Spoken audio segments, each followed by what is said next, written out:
Thank you for joining us for this look at some of the best stories from KPBS News this week. I'm John Carroll. Coming up, financial uncertainty for local Head Start providers. The early childhood program is among those impacted by federal cuts. Many of us have moved on from the COVID era, but some don't have that luxury. We check on those living with long COVID and their stalled recovery. And protecting wildlife in rural Southern California. See why the state is taking more interest in owls that call Imperial County home.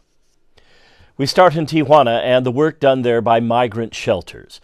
Gustavo Solis shows us how some operators are starting to feel the cuts to international aid. We're here in Tijuana's Casa del Migrante, one of the most historic migrant shelters in Tijuana. And we're hearing that the Trump administration, DOGE, budget cuts to USAID is having an impact here. They're losing funding. So we're going to go talk to Father Pat and find out what's going on. It looks kind of empty. Usually you can hear kids running around in there. Gracias. It's quiet.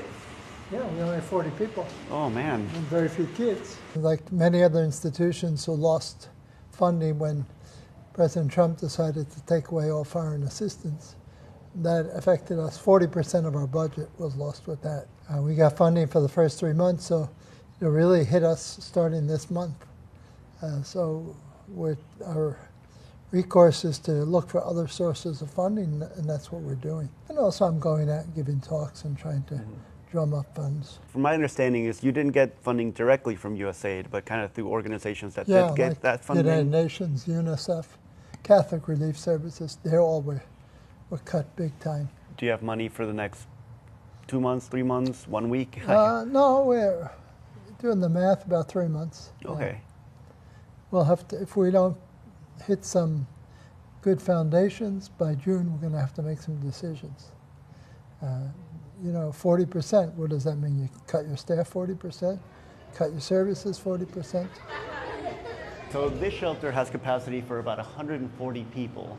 But right now, there's only 40 here right now. As you can see, it's pretty empty. There's not a lot of people here. But last time we were here, there were kids running around. It was so loud you could barely hear yourself think. They were playing soccer, they were playing with trucks.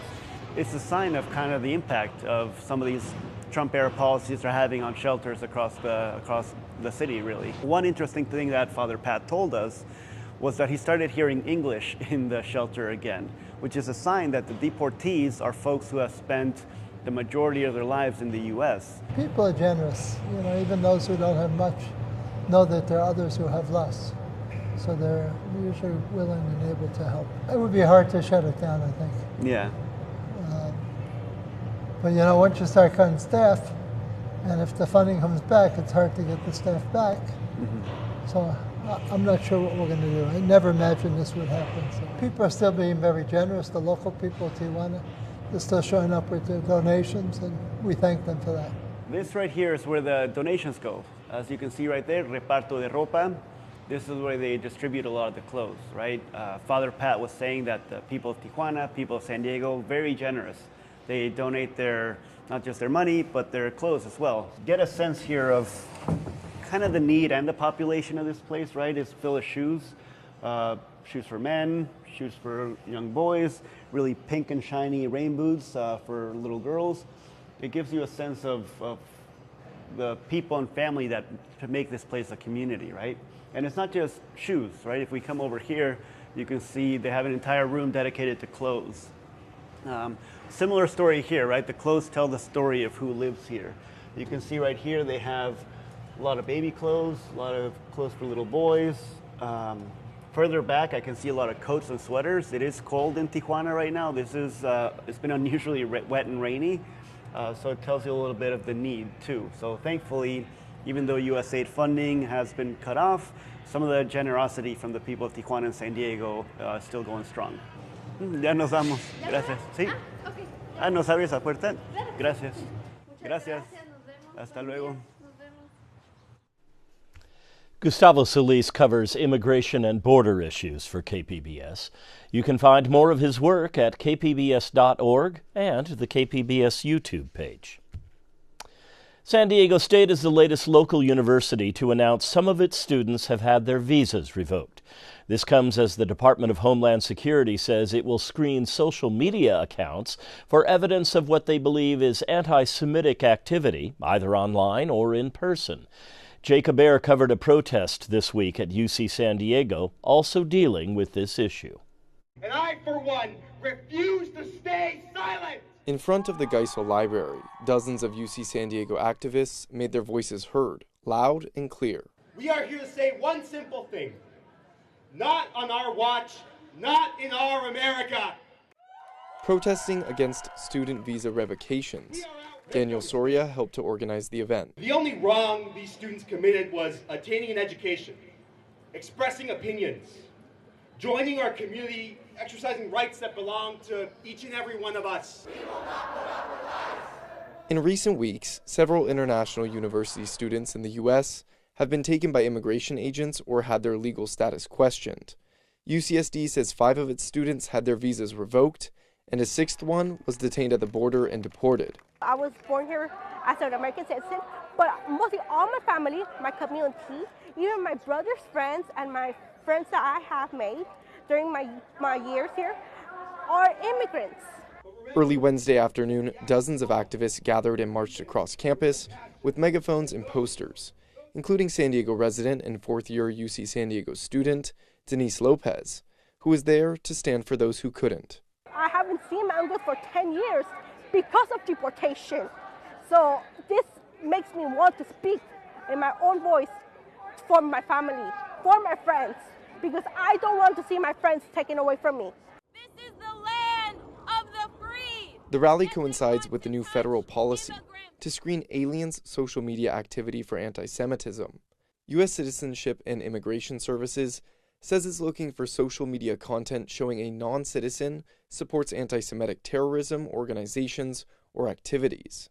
The agency, which is part of the Department of Homeland Security, says that content would be a negative factor for people applying for green cards or student visas. Those at the rally say the government has been targeting and attempting to censor those with certain political opinions. Lawful political speech and association are not crimes in this country. They are not valid grounds for deportation in our law and in our democratic tradition. So what are the students at the protest hoping to see change? To the federal immigration judges here in San Diego and no-time basic detention facilities, do your duty. Do not rubber stamp these deportations. Scrutinize every case. If the government claims these students pose a threat, insist they prove it with actual evidence. A smaller group of protesters took the trolley Wednesday afternoon to rally outside of the San Diego County Courthouse at the John Rhodes Federal Judicial Center downtown. There, they plan to deliver letters with the hope that federal judges would listen to their words. Jacob Ayer, KPBS News. President Trump's Secretary of Education visited San Diego this week. Katie Anastas shows us some of the response she received. Last week, the Department of Education told states that it could withhold Title I funding from schools over their use of diversity, equity, and inclusion practices. McMahon was asked about it today at an education technology conference at the Manchester Grand Hyatt. When we hear that, DEI is a bad thing, it's confusing. And so help us understand why that memo was sent, what are we trying to accomplish here? In the spirit of serving all students, we want to ensure all of our kids have the opportunity to reach the American dream. Well, thank you.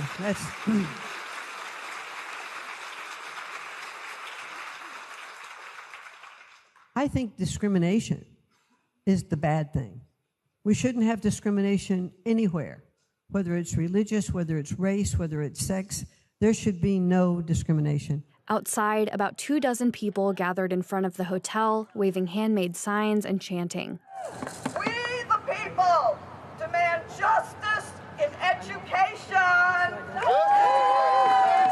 Jay Steiger teaches history in the Poway Unified School District. I come from, like most of us, a purple family. We were across the political spectrum. The thing that used to unite us is we were all in favor of public education. And so seeing it become this political football is really disheartening and disturbing, and that's why we're all standing up. San Diego Unified School Board President Cody Pedersen says the district relies on Title I funding for its most vulnerable students. He says it's unclear what the Trump administration considers to be an illegal DEI practice. We are inherently diverse. We, as a function of our constitutional responsibility, both state constitution and federal constitution, we need to provide for equity and equality in our education. And in terms of inclusion, we have to include all of our students. So it's a little unclear how a district that is very committed to its responsibilities in relation to civil rights and providing all students with the opportunity to thrive, how you can dismantle that. The department has asked state education agencies to sign a letter declaring that their schools don't have illegal DEI programs. This morning, McMahon praised Puerto Rico's Department of Education for becoming the first to do so. Katie Anastas, KPBS News. Federal cuts are also affecting early childhood education and care in San Diego. We have another story from Katie Anastas, who talked with one provider who has a lot of unanswered questions. Head Start serves families living at or below the poverty line with kids aged 5 and under. Several organizations in San Diego County receive federal funding through the Head Start program. It's more than just a preschool. We're offering health care, job training to parents. We're offering essential resources to break the cycles of poverty. Until last week, questions about Head Start grant funding, training, staffing ratios, and other regulations went to the regional office in San Francisco. Last Tuesday, that office and 4 others closed. Our grant manager, it was a program specialist in San Francisco. He's not there. So I know there are a handful of issues that we had sent out early Monday morning, early Tuesday morning that have gone unresponded to. At this time, we don't know who we are consolidating with. We don't know who our primary point of contact will be. Avinia worries this could delay their access to federal funding. It makes up 95% of MAC's child development budget.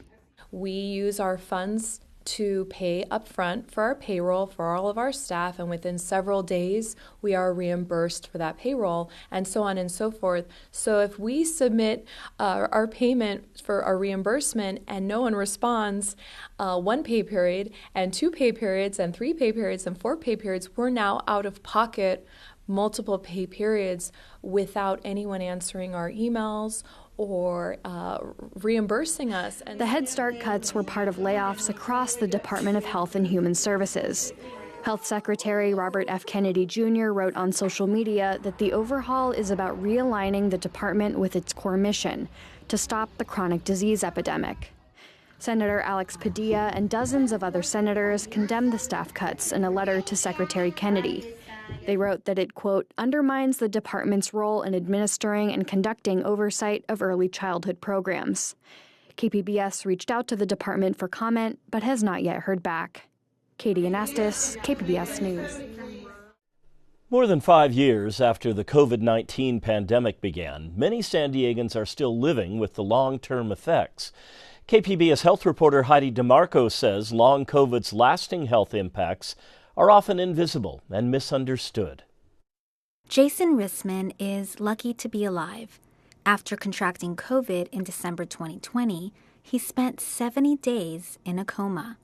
I texted my wife. I said, I've got to go to sleep for a while. I love you. I'll talk to you when I wake up. Rissman is a special agent with Homeland Security. He got COVID at work before the vaccine was available. As a result, I have some residuals that I'm still seeking treatment for. There's no clear number on how many people in San Diego are living with long COVID. Experts say it's hard to track. Many patients aren't diagnosed or don't realize what's wrong. There's people who have cognitive issues where they're forgetting things. They have what they call brain fog. There's people who have endurance issues. There's people who have mainly respiratory issues. There's people who have cardiac issues. Christopher Malloy manages the La Mesa Rehab in East County. He says they've treated more than 120 long COVID patients since the pandemic began. They combine pulmonary therapy and physical rehab. People come in tears saying, I just want to go back to work, but I'm not the same anymore. I don't have the endurance, I don't have the strength. Dr. Tammy Peavy is the rehab's clinical director. She says there's no official test to diagnose the condition or a standardized treatment plan for long COVID, which can impact nearly every system in the body. She says too often, patients are referred to physical therapy without being properly evaluated for breathing issues. So I think it's really important to send the message out to doctors that if a patient comes in with shortness of breath, do not be afraid to send them to pulmonary rehab. La Mesa Rehab is one of only 5 clinics in San Diego County. I think the saddest thing is there's only 300 clinics like this in the entire United States. We should be more prepared than that, and we should certainly be taking better care of the patients who haven't recovered from the COVID. Deborah Franklin still deals with blurry vision, body pain, loss of taste and smell, and a relentless cough. And I have had long COVID since December 2021. Rehab helped her realize she wasn't alone. Because I got to see other people with it. I'm absolutely not crazy because the doctors kept saying, well, no one else has this. Another challenge, health coverage. There's been issues with people being denied workers' comp. California Senate Bill 1159 used to make it easier for people to get workers' comp if they caught COVID on the job. But that protection expired in 2024. Now, workers have to prove they got COVID at work. Peavy says that makes it tougher for long COVID patients to get coverage. We have to go back and ask for more visits. These are long-term patients. Dr. Alan Lee is a psychiatrist. There's another medication that my doctor wants to prescribe me. It's $3,000 a month. He says even with his medical background, it's hard to get care after being infected with COVID in 2022. One of the struggles is, of course, just working with insurance to try to get things authorized, because these treatments can be expensive, and especially for a novel illness where a lot of the treatments are not yet approved. After a heart rate monitor claim was denied by his insurance for not being filed properly, Alan says the company sent him to collections. As you can imagine, being really tired and everything like that, it's really hard to take care of these kind of things. Federal support for long COVID research is also dwindling. The Trump administration is planning to close the Office for Long COVID Research and Practice. 5 years since the pandemic hit, research, recovery, and treatment for long COVID patients remains uncertain. But it's just been a long journey. Franklin might retire early. Now I have to wear a pamper to work because my cough is so aggressive. I really have to figure out if it's worth it. Rissman continues to fight for proper care. I was too stubborn to die, and I'm too stubborn not to get treated properly. Dr. Lee can't work anymore and now finds himself struggling to keep up with his kids. A few minutes on the playground can knock him out for up to 14 hours in bed. Regardless of how tired I am, I mean, these moments, they are, you only have so long with your children. So it's always worth it. With no clear roadmap, health experts say long COVID patients are left to navigate a system that is still learning how to manage this complex condition. Heidi DeMarco, KPBS News. This week, Heidi DeMarco also covered the loss of federal funding that paid for wastewater testing. The program played a key role in tracking local COVID-19 cases. You can find that story at kpbs.org. The Oceanside Museum of Art is celebrating neurodivergent artists with a new exhibit. KPBS reporter Katie Hyson says the art is as wide-ranging as the autism spectrum itself. The rooms are filled with found object lamps, photographs, and fabrics, and the paintings of Austin John Jones. His self-portrait smiles, but inside the brain, a small version of himself is curled up and crying. It just shows what depression can do to someone who, even though they seem happy. His art isn't only about autism, it's also universal. Being on the spectrum is just a part of who I am. while it has, determined certain aspects of my life, it has influenced my art. I wouldn't say it's everything about my art. One piece on aluminum shows a person with a hole inside their chest and brain. Certain people, whether they're on the spectrum or not, might either at times feel out-of-body experiences, which could be either a lack of empathy, represented by the hollowness of the hole in the chest, or a lack of awareness or mindfulness by the empty hole in the brain. In the next painting, a pink hand offers up a brain. This is called a piece of mind. It's literally just handing one's thoughts on a plate to someone else. It's almost kind of a representation of how some people on the spectrum just speak their mind and, almost unfiltered. The exhibit was crafted with neurodivergent visitors in mind. Noise-canceling headphones are available at the entrance. Boxes are filled with touchable art materials, offering matching sensory experiences. There's a chill room with beanbags and curtains. It's a collaboration with a local nonprofit, The Art of Autism, co-founded by Deborah Musiccar. Many people who are autistic have trouble with executive functioning skills, and so they may have tremendous talent, but they have trouble hooking up avenues to share their art or their creative ability. Now, visitors can explore art they may never have had access to otherwise. Jones is one of more than a dozen artists on the spectrum whose work will be displayed through August 3rd. I also really hope it empowers people to realize how beautiful each individual is with varying degrees of being on the spectrum. We have a voice just as much as anyone else, and I hope this show shows that. Katie Hyson, KPBS News. The Imperial Valley is home to more than 60% of California's burrowing owls, tiny brown owls that nest in underground tunnels. As KPBS reporter Corey Suzuki tells us, the state is now asking whether those owls need more protection. The sun is setting as Wendy Miller pulls her white Nissan up along a dusty embankment, just a few miles from the Salton Sea. She points out the window at a tiny tunnel in the ground. The entrance to their burrow, is it under the log? When you meet Wendy, she seems like a pretty serious person. She's a lawyer, a public defender here in the Imperial Valley, who represents foster kids and minors facing prosecution. But she also has this infectious laugh that spills out every so often, like when she sees the tiny bird peering out at us from just across the embankment, a western burrowing owl. Burrowing owls are the reason Wendy moved here just a few years ago. In the mornings and evenings, she moonlights as a wildlife photographer, roaming around the county to document the birds that live near the Salton Sea. The tiny 9-inch tall owls with their brown feathers and wide yellow eyes are her favorite subjects. And they seem like little people because there's an intelligence there that you can feel, and a curiosity it's endearing. The Imperial Valley is home to the largest population of burrowing owls in California.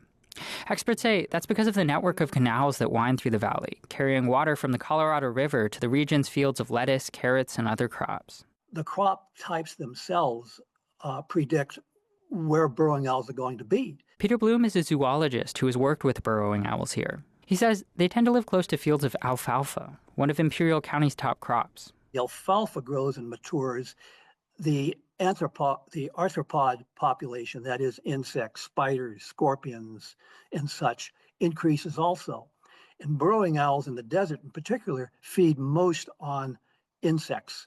Bloom says that combination of the canals, which create places for the owls to live, and the farms, which create more food, have allowed the species to thrive.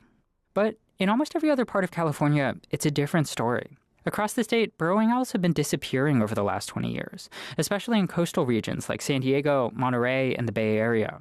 Conservation groups say that's largely because of decades of suburban expansion, paving over the places where the owls live.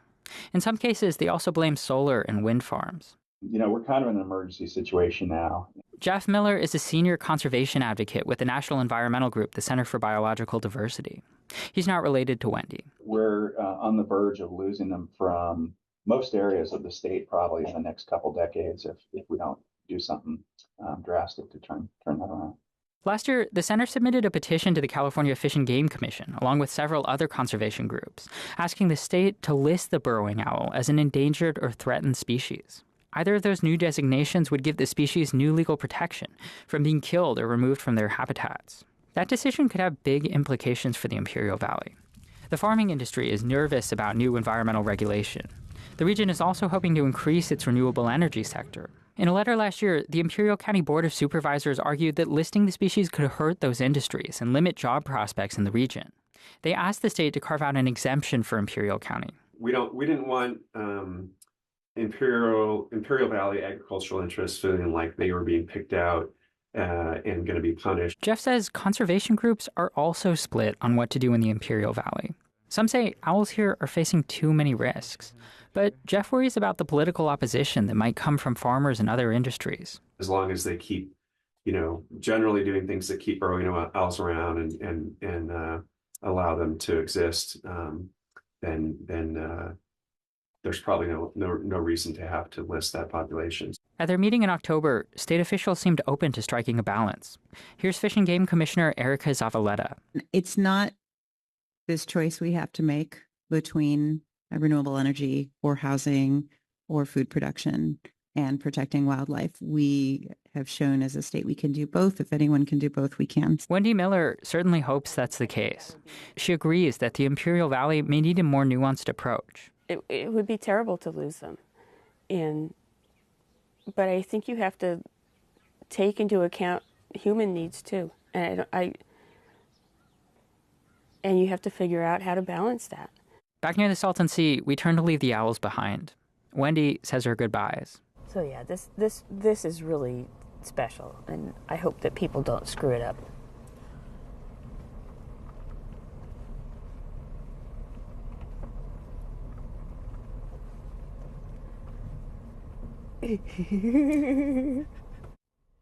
The state has another 6 months to evaluate the health of burrowing owls and make a final decision. In Calipatria, Corey Suzuki, KPBS News.